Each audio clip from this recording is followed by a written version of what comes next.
Cradle will fall Sunday at 11 on KSAT 12.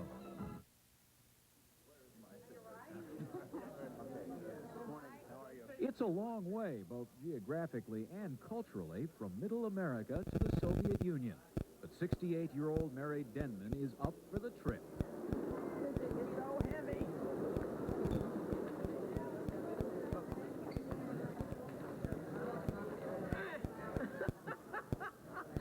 Oh, you dog. Mary and 10 of her colleagues from the San Antonio Little Theater, or SALT, represent the first amateur community theater group from this country to be asked to perform in the Soviet Union. The last 24 hours is a blur of images.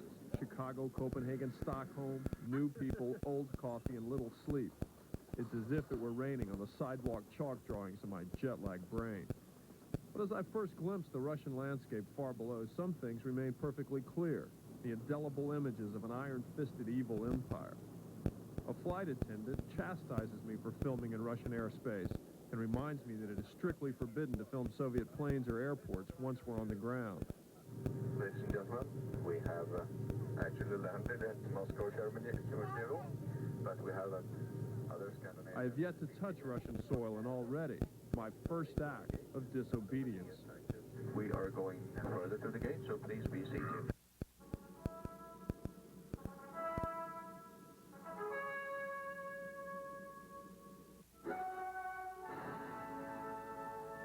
USSR, 1990, The SALT Tour. This KSAT special presentation is brought to you by NCNB.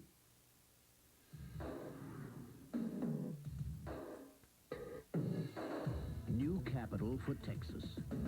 It's out there working all across the state. It's billions of dollars in new loans to Texas companies of all sizes by one Texas bank. NCNB Texas. Ready to put the new capital for Texas to work for your business. Some people think you don't need an education if you're in sports. If you can't read or write, how can you negotiate a contract? What kind of future will you have when the ball stops bouncing? If you need help reading, writing, or your GED, call 225-READ. I want you to be able to read about our success.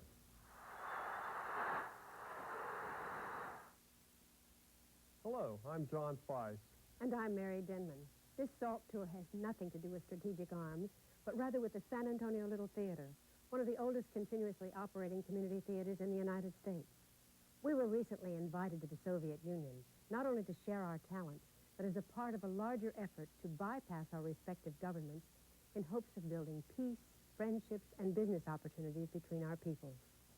We stayed in their homes, watched Soviet television, and discussed politics at a time when that country is struggling with redefinition of itself and hoping to avoid violent revolution. Some of my stereotypes were erased, others confirmed, but the people were the warmest I've ever met. And before I left, a young Soviet man with whom I had become friends looked me square in the eye and asked, "John, could you shoot me now?" I hope you'll watch.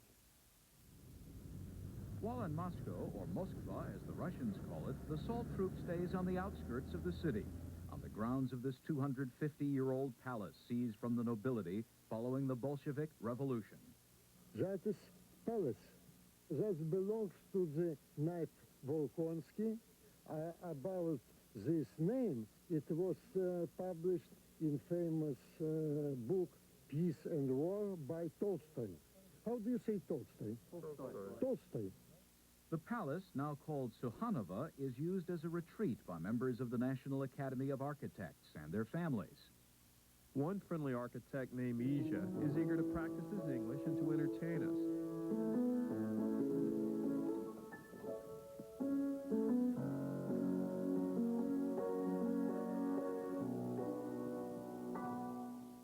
Russia's love of high culture and nostalgia for her classical past is evident. The regal old house in which we are staying still has a patrician air about it, but like most Soviet buildings I have seen, the facade is cracked, weathered, and decayed, much like the veneer of the communist system. The hotel is state-owned, and there seems to be little worker pride or incentive. The service is negligible, the food unappetizing, and the accommodation Spartan by Western standards. 2 small beds, nice view, beautiful trees. And there's the community toilet down here. The whole floor must use. Basin. So all 10 rooms up here use this.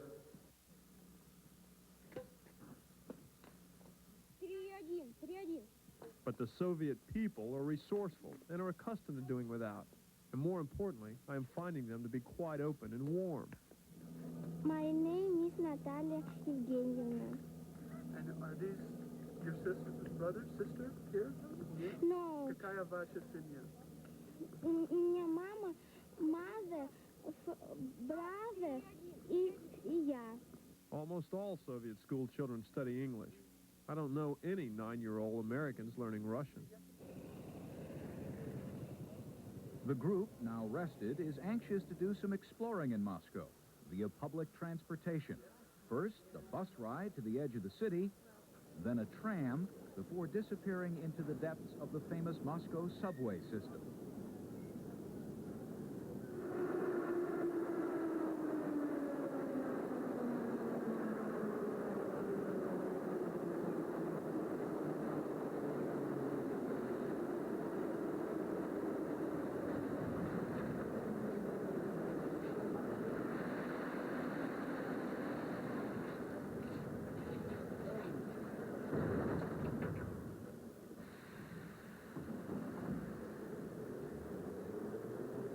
Even during rush hour, Muscovites travel in reverential silence, and the trains seem oddly free of litter and graffiti.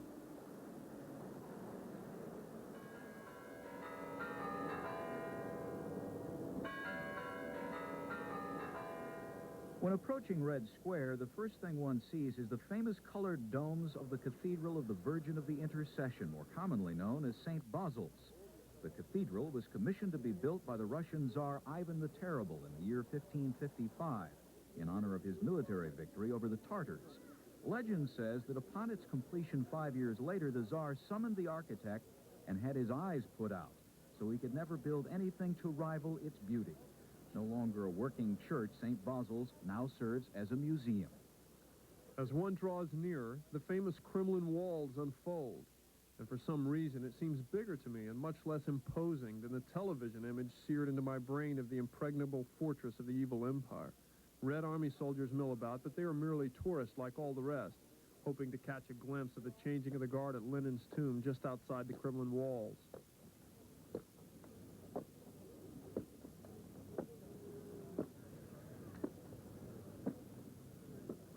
And upon closer inspection, even these elite guards appear to be just fuzzy-faced teenage boys.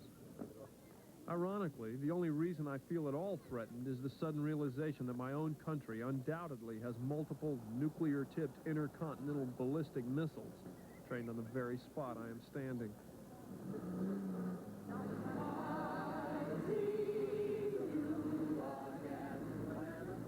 But peace will come only a step at a time, and the Salt Troop puts its best foot forward with an impromptu performance in a small park near the center of Moscow.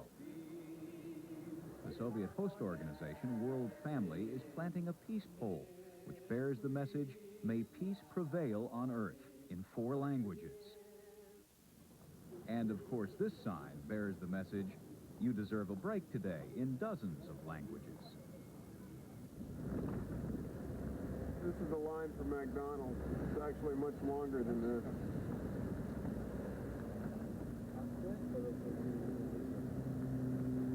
$25,000 of people in the day. How many are on the line now? We don't know, really. There is a glass pyramid bursting up through the roof line. I guess you could call it tongue-in-cheek architecture. The Soviets sure seem to love it. One of them in line told me that the food isn't the main attraction, that McDonald's is more like a museum of American culture. How long have they been here? 1 hour and 10 minutes. Ask them why it's worth it. Why would Yes. they wait? Почему вот что вас заставило сюда прийти? Вы очень, действительно очень здоровый. Мы просто никогда еще не видели подобного в Союзе. Если оценить, посмотреть. This is the first place in the Soviet Union where they can use McDonald's restaurant, and they want to see and eat something from... While the Russians stand patiently in line, the Hungry Salt group sneaks around to the back door of the McDonald's out of camera range and purchases black market Big Mac skis with much coveted dollars. It's illegal, but almost anything can be bought in the Soviet Union if you have dollars. This is their first act of disobedience.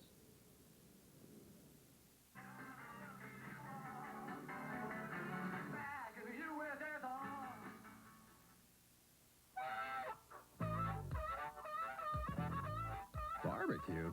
Come on, it's practically winter. Baggett? McDonald's? Hey, McRib. Now you're talking. Fries? And a Coke? Tell me more. A McRib pack. We'll take 4. Better hurry, huh? McRib. McDonald's! For food, folks, and fun to chow.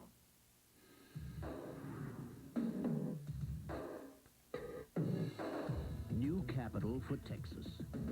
It's out there working all across the state. It's billions of dollars in new loans to Texas companies of all sizes by one Texas bank. NCNB Texas.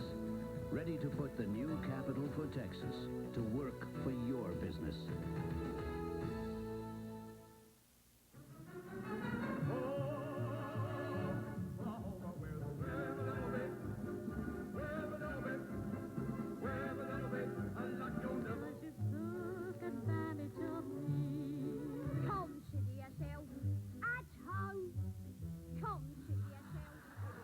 What do all these shows have in common? They're all part of the 90-91 season at San Antonio Little Theater. Call 733-SALT for your season ticket. There's no substitute for salt.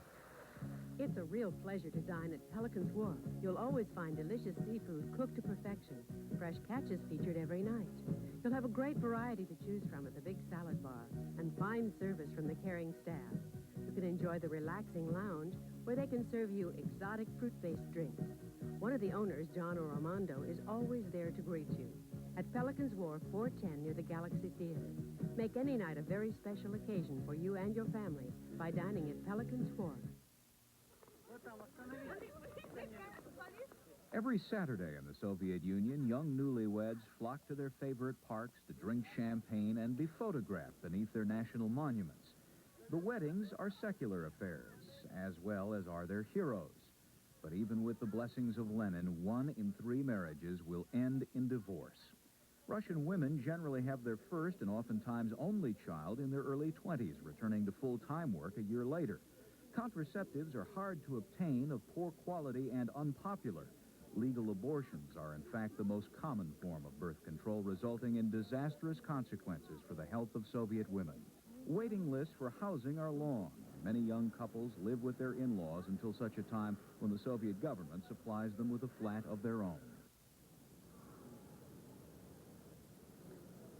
My able Moscow guide, 14-year-old Sasha Nadezhdin, graciously invites some of us to his flat to see how a Muscovite family lives. Until recently, it was illegal to have foreigners in one's home without first obtaining permission from the government. Our flat is not so large, because our family is not so large. We have only 4 or 5 members of our... We have only 5 members of our family. My mother, she's a doctor. My father, she's a worker. Oh, he's a worker.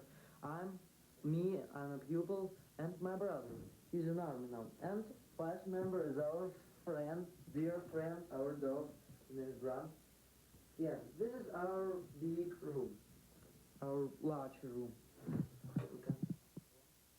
Since the flat has only 1 bedroom, Sasha's parents sleep in this room on a fold-out furniture. Welcome. This is Moscow. We live in the south part of the Moscow, south part, and our part called official Sevastopolsky region and unofficial Zuzina. This is the bathroom, and this is the restroom. And that's Pat in the bathroom. Excuse us, Pat. The meal begins with vodka, smoked fish, and fresh tomato salad. The entree is a delicious chicken and rice dish, No doubt we're getting special treatment.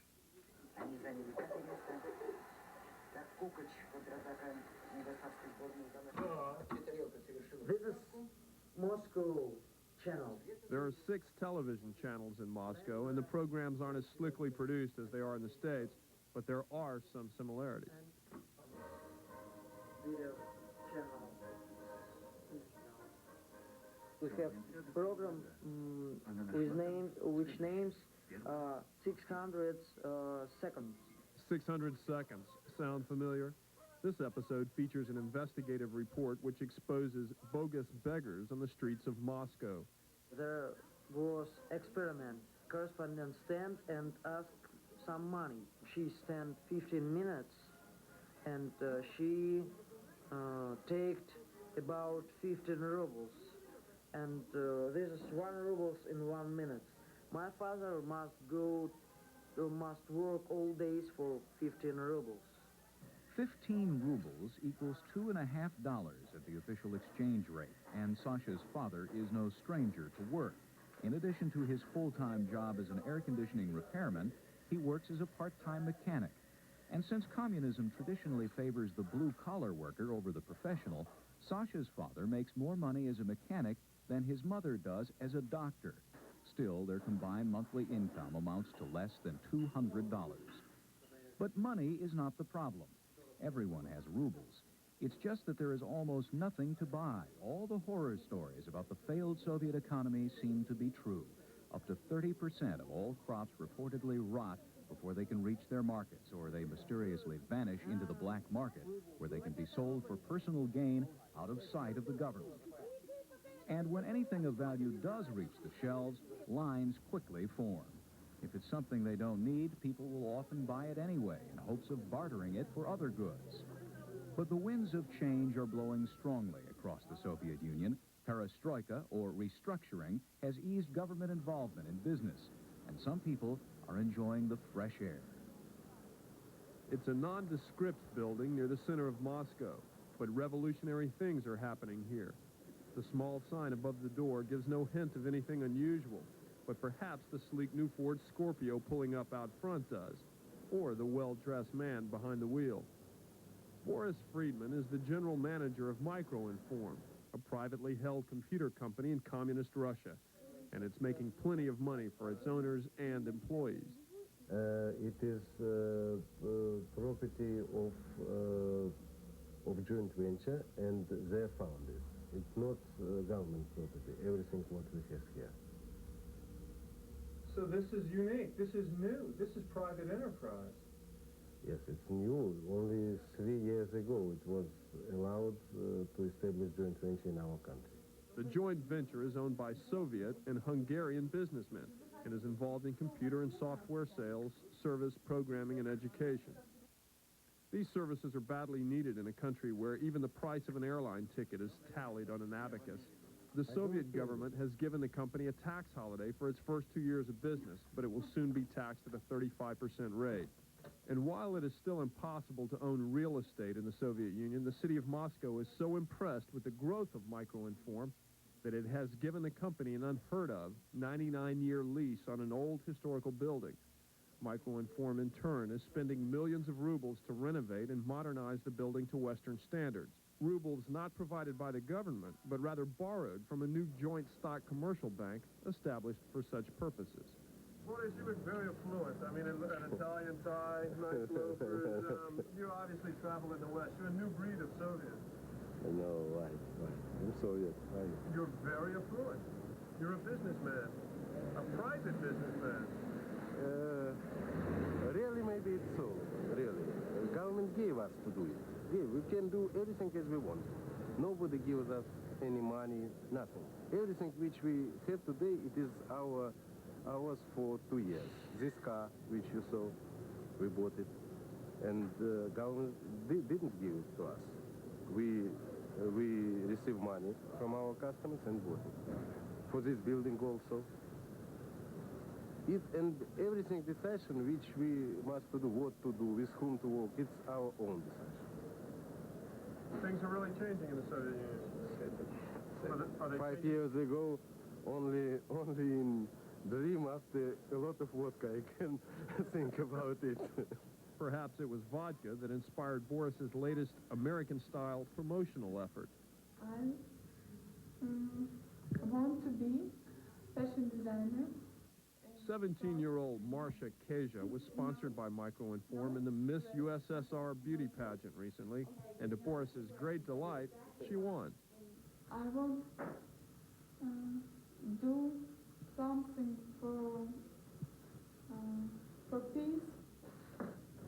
Bye. Bye-bye.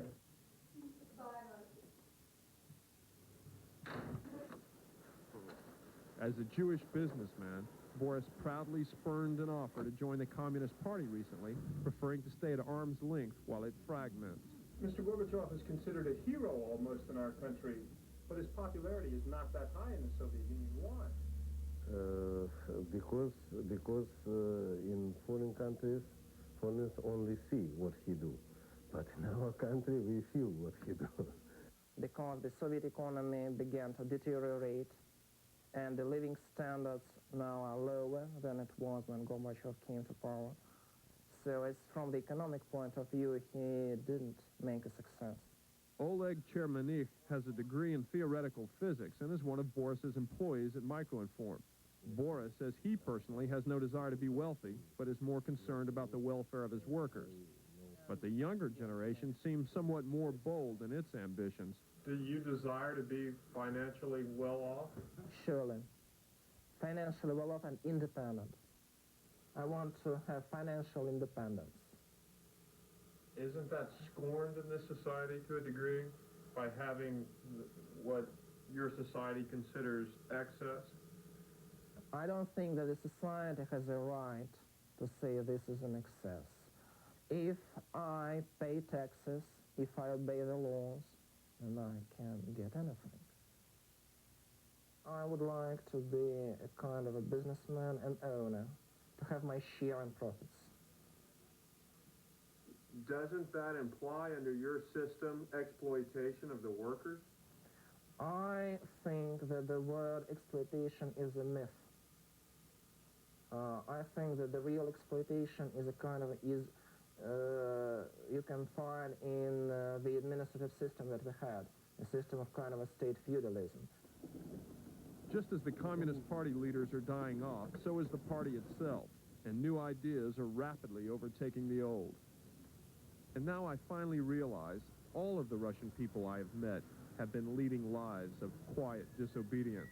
It's the norm. Their system has made it so.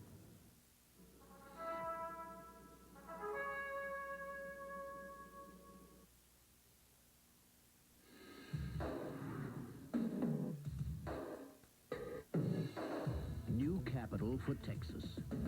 It's out there working all across the state. It's billions of dollars in new loans to Texas companies of all sizes by one Texas bank. NCNB Texas. Ready to put the new capital for Texas to work for your business. Headquartered in San Antonio, Wilson Schanzer has provided quality fee management for over 12 years. With operations in all major Texas markets and throughout the Southwest, Wilson Schanzer is accredited by national, state, and local associations within the real estate industry. Quality commercial, multifamily, and hotel-motel management, as well as brokerage services, provide a depth of service for your investment. Let our multi-market knowledge work for you. Call Wilson Schanzer of San Antonio. I'm going out to eat, I'm going to treat myself right. Gonna get me some ribs at Tony Roma's tonight. I'm gonna give in, I'm gonna dig in. Come on to Tony Roma's for the ribs judged best in America. And we've got more. Grilled, barbecued, or tossed. You know at Tony Roma's. It's gonna be great. Tony Roma's got the best tasting ribs around. Why go out unless you go for the best? At some universities, the environment is sink or swim. But at St. Mary's, students are taught how to swim. Maybe that's why no other college or university the size of St. Mary's places as many Hispanic graduates into medical and dental schools. Close faculty-student contact and mutual respect have brought us results that we're proud of. In fact, St. Mary's Medical School acceptance rate is nearly twice the national average. St. Mary's is a loving, learning kind of place.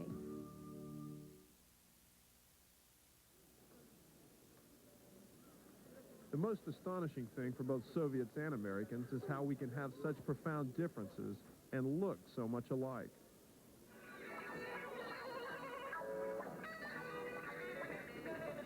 To look at the faces in Moscow's Arbat shopping district, you might, at first glance, think you're on Main Street, USA. Well, almost.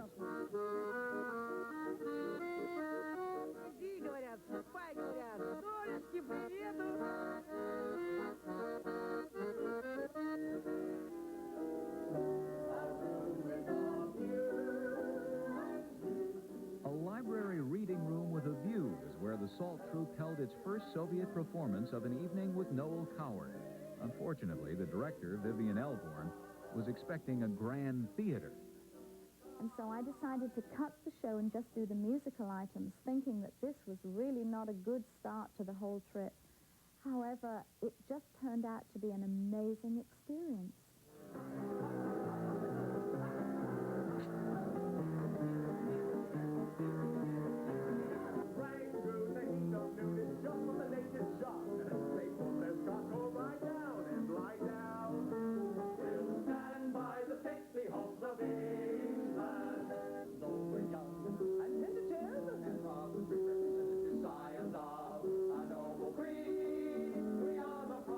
It may seem odd that an amateur troupe from Texas would be presenting a British musical to a Russian audience, and perhaps it is. But when a prominent Russian gentleman saw the play on a trip to Texas recently, he thought it would make an ideal cultural exchange. It was a small show. It was easy to travel. It had very little scenery. It had one piano player, no big orchestra. But why Noel Coward? Noel Coward, when he was writing in the 20s and 30s and 40s, was writing in satire of the way in which the aristocracy and the rich lived, the way in which they squandered their money and had no thoughts for the poor people. And really, these are the themes which brought upon the communist revolution in 1917. And it was very interesting to take that to a communist society which now is beginning to reevaluate its ideology.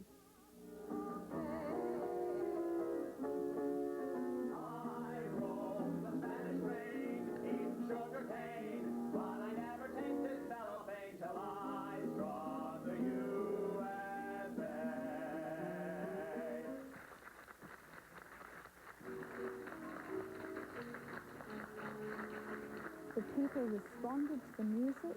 They wept, they threw flowers, they just loved us. They responded to the music in a way we had never imagined. The next stop is Kiev, or Kyiv. Kiev is the capital of the Ukrainian Republic. It is a proud historical city that celebrated its 1500th anniversary in 1982. Situated on a hilltop above the Dnieper River, Kiev is an important trade route flowing from the plains of central Russia south to the Black Sea. The city was largely destroyed by the Nazis during World War II, but today it seems much more prosperous than Moscow. Kiev was the first city in Russia to embrace Christianity in the year 988. And now, 1,000 years later, the Soviet Union seems to be experiencing the beginnings of a sort of religious renaissance.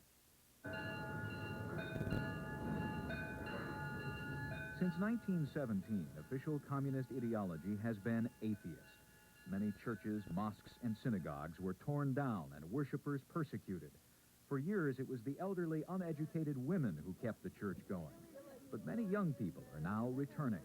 Official tolerance and new laws protecting freedom of religion are encouraging them to do so. Until recently, Hebrew was a forbidden language, and most synagogues were closed. But Judaism is no longer an underground movement. It certainly appears to be flourishing at this synagogue in Kyiv. Surprisingly, the rabbi, Yaakov Bloch, is from Brooklyn, New York. Is there freedom of religion in the Soviet Union?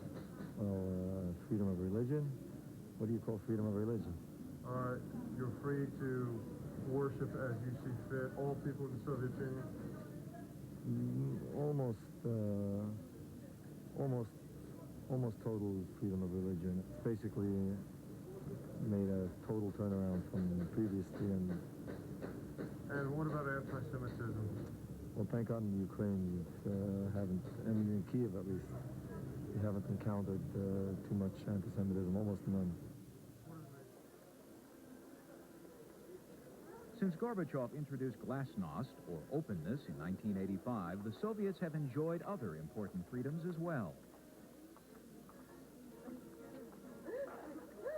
And the new artistic freedoms apply to more than nude paintings in public, but to protest art as well. Yuri Petty painted the window on the world of socialism before perestroika, and has only recently been able to display it.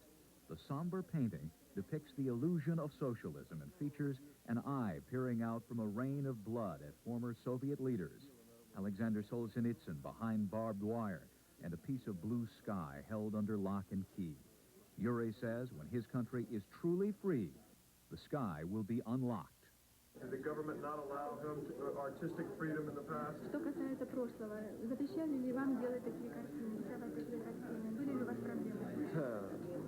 Проблем было очень много. So yes, in past there were some problems, really.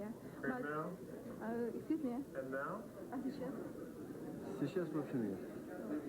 Yuri says that now much more better.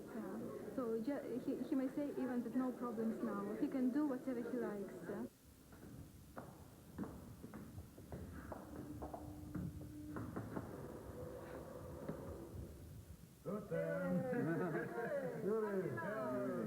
Yuri Georgievich is an illustrator and book designer who has been in favor with the Soviet government. He is a member of the Soviet Artists Union, and as such is provided with a rent-free studio in Kyiv.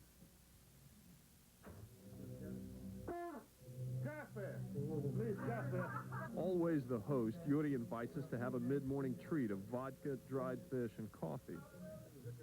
The visit quickly becomes an artsy love fest as Yuri does a quick sketch of his wife, and Texas artist Gene Rosso does a quick sketch of Yuri. Yuri is passionate about jazz and has been painting its musicians since he first heard the music on Voice of America as a small boy. But it's the tragedy of Chernobyl that has been foremost on his mind and in his work. Yuri flew the 60 miles from Kyiv to Chernobyl on a Red Army helicopter to design a book on the cleanup process, a process which reportedly killed 10,000 of the people who worked on it. Is he concerned that he absorbed radiation?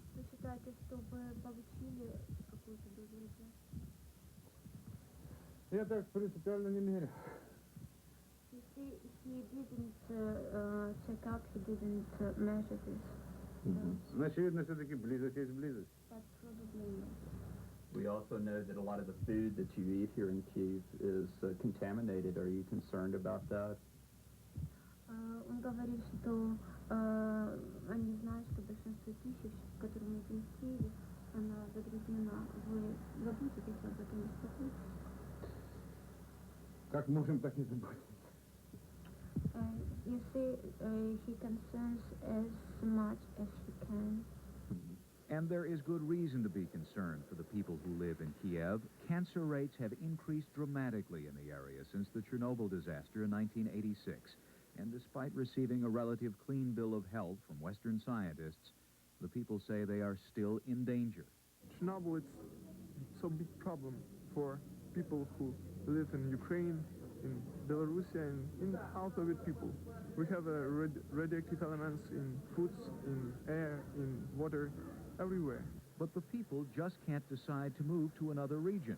The Soviet government often refuses to provide them with housing anyplace else, and so their children must grow up absorbing higher than normal doses of radiation. And this has led to resentment. There is a monument in Kiev honoring Russian-Ukrainian friendship, but many Ukrainians laugh at it.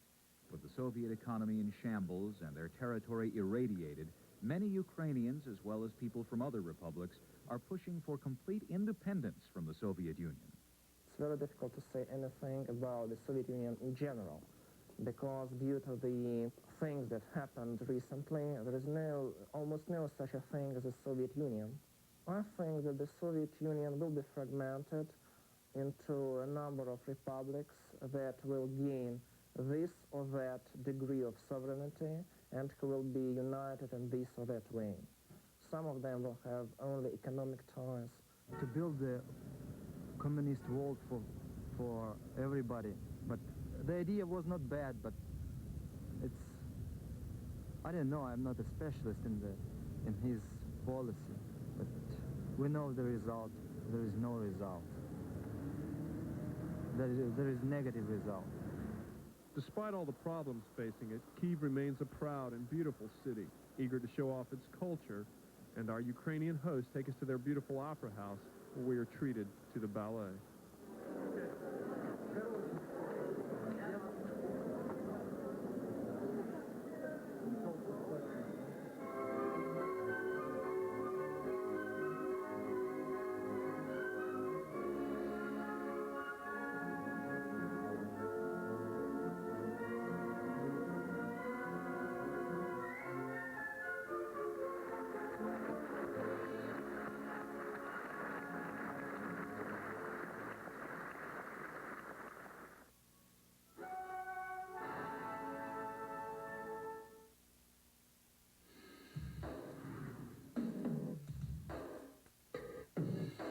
New capital for Texas. It's out there working all across the state. It's billions of dollars in new loans to Texas companies of all sizes by one Texas bank. NCNB Texas. Ready to put the new capital for Texas to work for your business.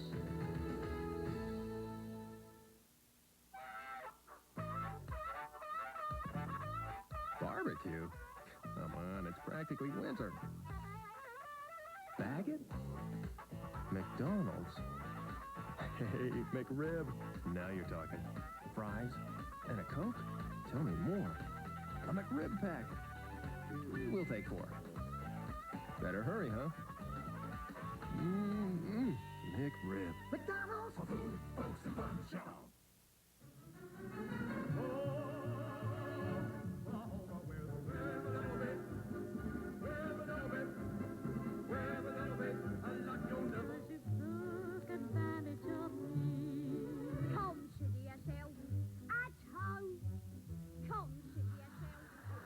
What do all these shows have in common?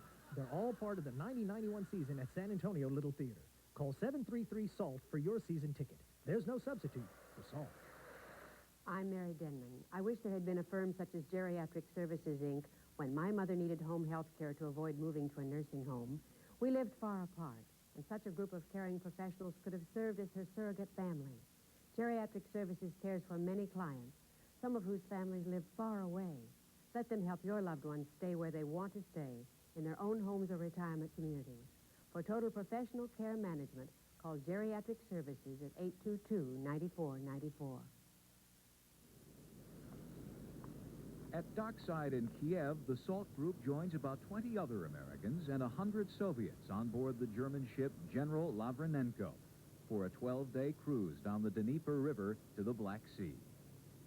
To find solutions to the world's problems. В круизе вы встретите группу людей, которые являются бизнесменами. And I'm sure they'll be more than happy to discuss business with you. In fact, I think one of them stayed up all night discussing business with some of you.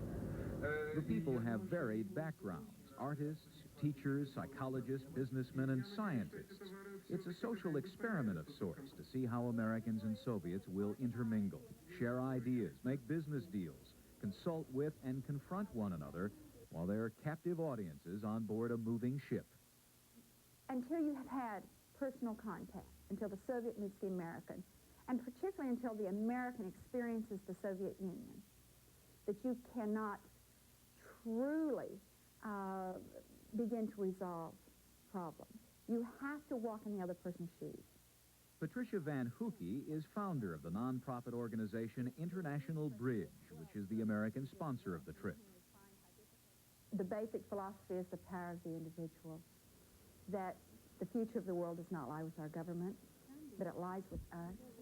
International Bridge is essentially that, a bridge that helps introduce American and Soviet peoples who have common interests, whether they be cultural, environmental, humanitarian, or economic. We have interest in fishing, shipping, port developments, and wood processing. I am very interested And the reason I'm very interested, the community that I come from, the Corpus Christi metropolitan area, has a very nice port facility. A large number of Soviet and American women openly discuss social problems and women's issues. So one parent grows up his child, and how a woman can combine the problems of growing up her child and her business, her work. Yet typically, few American or Soviet men attend the discussion of male issues. There is no such thing as discrimination between women and men, because the quotas and the wages do not depend on whether you are a man or a woman. And so far there's no any signs of organized women's movements. But when courses in self-actualization billed as how to succeed in business are offered on board, the Soviet men show up en masse. Your left brain is the part of your brain that is a computer. The buzzword is joint venture. Business talks are breaking out everywhere. At times, the atmosphere is like a feeding frenzy of Soviet businessmen looking for American partners, usually to provide them with hard currency, technology, and know-how. And many of the Americans appear happy to oblige. But the cruise is certainly not all business. Our first stop is Kanev, a sleepy village painted with impressionist strokes, although some of the subjects appear reluctant to have their portraits done. Peasant women tend to fields of flowers, while others sell the harvest to the pilgrims who are willing to make the steep climb to the monument honoring the great Russian poet Shevchenko, where they leave their floral tributes. This fellow left me with his own tribute, a token of friendship between generations and between peoples. Where are you from? Where are you from? Есть? Запомнили? Не надо вот этого вот, where do you live, там, I live in London, I live in London. Детские песенки 5 класса вспоминаете, Back on board, the Russians study English. Быть или не быть? Быть или не быть? And the Americans study Russian, with a heavy dose of anti-communist satire provided by Muscovite teacher and grandmother for peace, Ina Cohn. Passengers rush to the deck to watch as the ship passes through the locks on its journey to the Black Sea. One of the most industrial regions in the Soviet Union lies just ahead. This is the city of Zaporozhye. These cars are produced in this city. They are not very comfortable, but they are cheap and reliable and very, well, with quite a good performance and endurance. The engine has 30 or 40 horsepower. Well, the maximum speed then they can make is 130 kilometers per hour. Well, I don't know for miles. And how expensive are they? How much do they cost? They cost about 3,500 rubles. That's about $500 at the official exchange rate, or $125 at the black market rate. This is a new make. They started producing quite recently, about a year and a half ago. This is a way better than the previous one. It is a more powerful engine, about 50 horsepower. Well, the design is quite better. It is way more comfortable. It cost about twice as much as the older model, but it is the most sought-after car in the Soviet Union. I approach a man on the street reading both Soviet newspapers, Izvestia, which means news, and Pravda, which means truth. The Russians say there is no Pravda in Izvestia and no Izvestia in Pravda.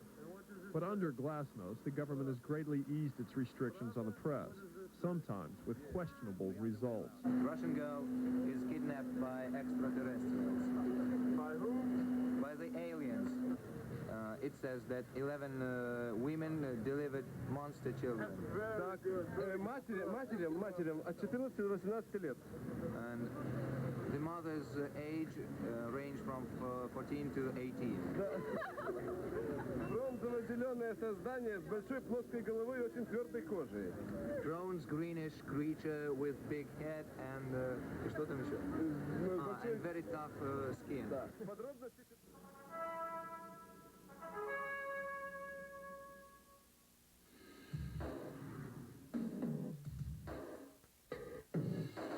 New capital for Texas. It's out there working all across the state. It's billions of dollars in new loans to Texas companies of all sizes by one Texas bank. NCNB Texas. Ready to put the new capital for Texas to work for your business.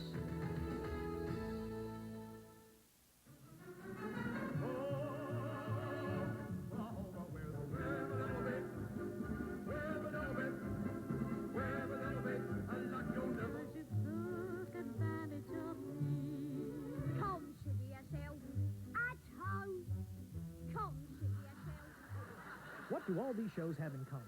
They're all part of the 1991 season at San Antonio Little Theater. Call 733-SALT for your season ticket. There's no substitute for salt.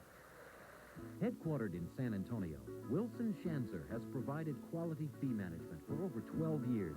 With operations in all major Texas markets and throughout the Southwest, Wilson Schanzer is accredited by national, state, and local associations within the real estate industry. Quality commercial, multifamily, and hotel-motel management, as well as brokerage services, provide a depth of service for your investment. Let our multi-market knowledge work for you. Call Wilson Schanzer of San Antonio. One asset critical to any business is the ability of its people to communicate.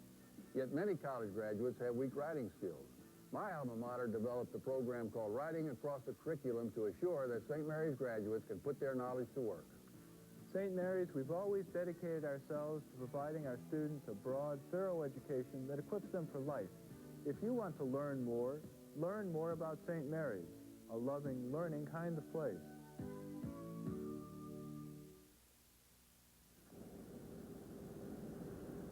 The journey continues through the industrial heartland of the Ukraine. No figures are available, but the Soviet chemical industry could be one of the world's dirtiest. Prior to the mid-1980s, environmental issues ranked low in industrial priorities. But in the years since Gorbachev came to power, the public is increasingly aware of the health hazards caused by pollutants. The cause of disasters which humanity may inflict upon itself. The industrial giant in the middle and what it produces around. Таких станций до Чернобыля. And it produces such results. I have read where popular demonstrations have actually led to the closure of some chemical plants in the Soviet Union, but I am appalled when I see people swimming in industrial discharge. We leave the Gray River for the Black Sea, and I am pleased to find it very blue indeed. Soon, the ship arrives at Odessa, Russia's principal Black Sea port. Odessa is filled with tourists and has an easygoing holiday atmosphere and cosmopolitanism that sets it apart from the other cities I've seen in the Soviet Union.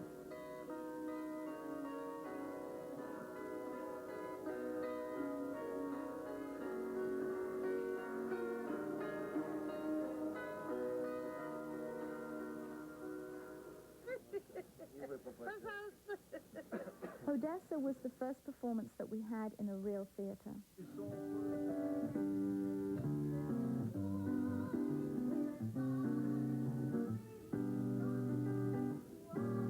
The ceiling above the chandelier was actual oil painting on canvas.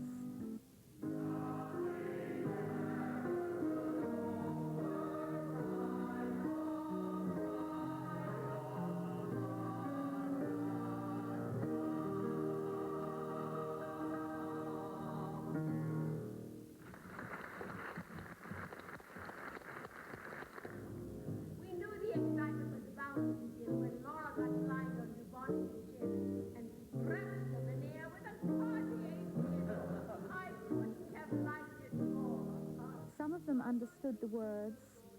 Many of them found that the musical theatre tradition which we were bringing to them of light music with choreography was so different to them They have opera and they have ballet and they have concerts, but they don't have this musical theater tradition. And so consequently, it was so alien to anything that they'd seen before that they just found it absolutely fascinating.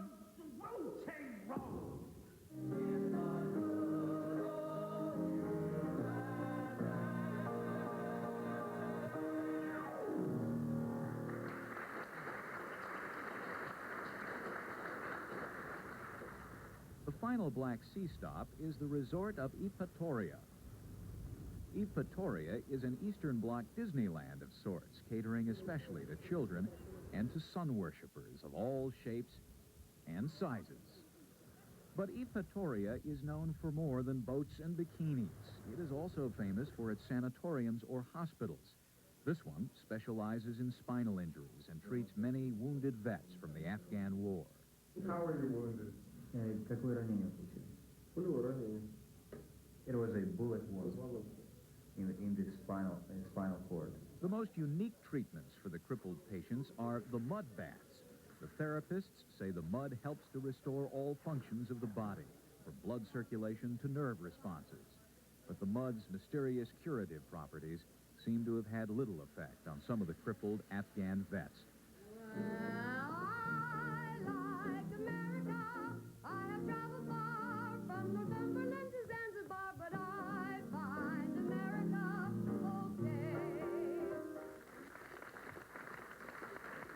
The people came up and presented us with flowers again, gave us a standing ovation. We then went and sat down, and the Phoenix Theatre Company then performed a kind of Saturday Night Live type of performance, satirizing their society in the same way as Noel Coward satirized British and American society.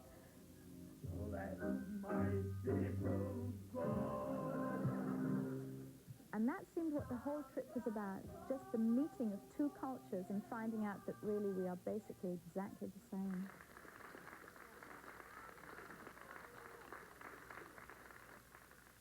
Oh, let my people go.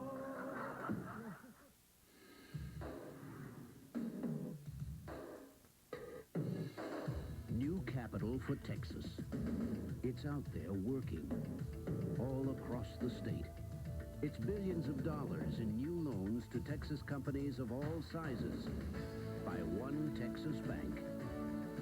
NCNB Texas.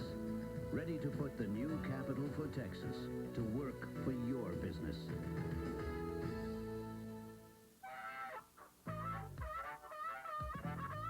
Barbecue? Come on, it's practically winter. Baggett? McDonald's? Hey, McRib. Now you're talking. Fries and a Coke? Tell me more. A McRib pack. We'll take 4. Better hurry, huh? McRib. McDonald's for food, folks, and fun. Shout out.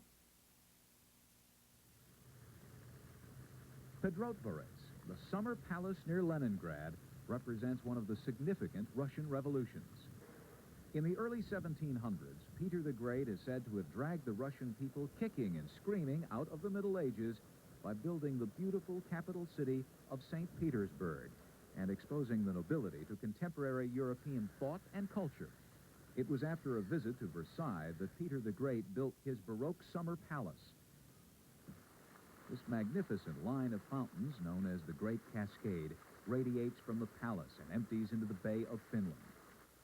Peter built his capital on the water not just out of a sentimental desire to have a window onto a sophisticated Europe, but for strategic reasons. Russia was suffering naval defeats at the hands of the Swedes, and this was the ideal place to build the nation's ships. Here in 1917, the city of St. Petersburg gave birth to a revolution that was to change the nation as drastically as Peter the Great had 2 centuries before. On October 26th, Bolshevik troops took over the Winter Palace, arrested the provisional government, and declared a Bolshevik revolution. In 1918, it ceased to be the capital, and on Lenin's death in 1924, the city was renamed Leningrad in his honor.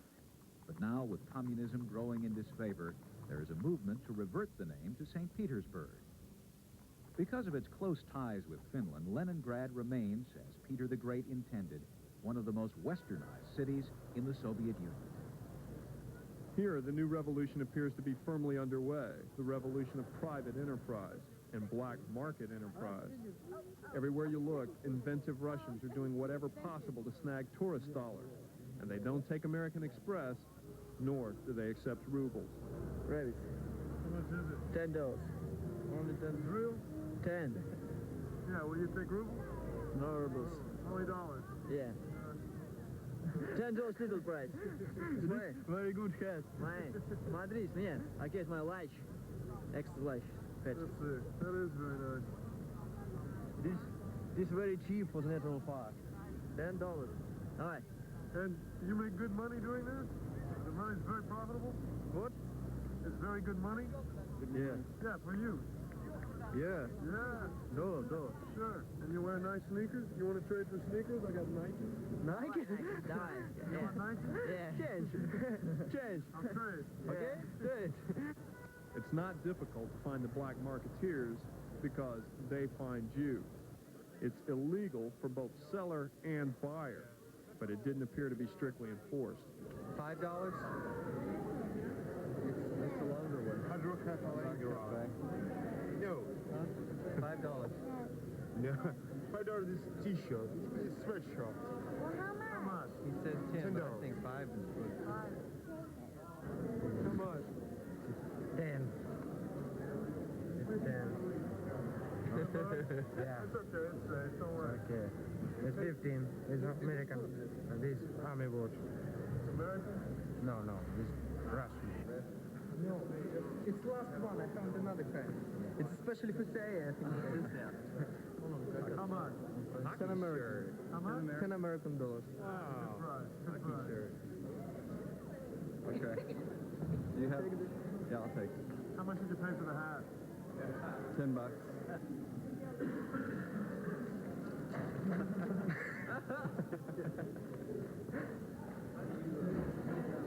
You see, if I have criminal situation here, I can go in the prison here, but usually it's not problem. You see, because I go in the prison just when I have currency. Yeah, currency, because Russian guy can't have currency. Do you pay the policeman money? Sometime, yeah. This 20-year-old says bribery is just the cost of doing business, a business that is thriving for these young entrepreneurs. With mixed emotions, it's time to leave the Soviet Union by train to Helsinki and then home to America. Two of our mime friends from St. Petersburg see us off with a silent farewell. And we leave Russia. And Pam cries. And was it beautiful? Yes. From Russia with love.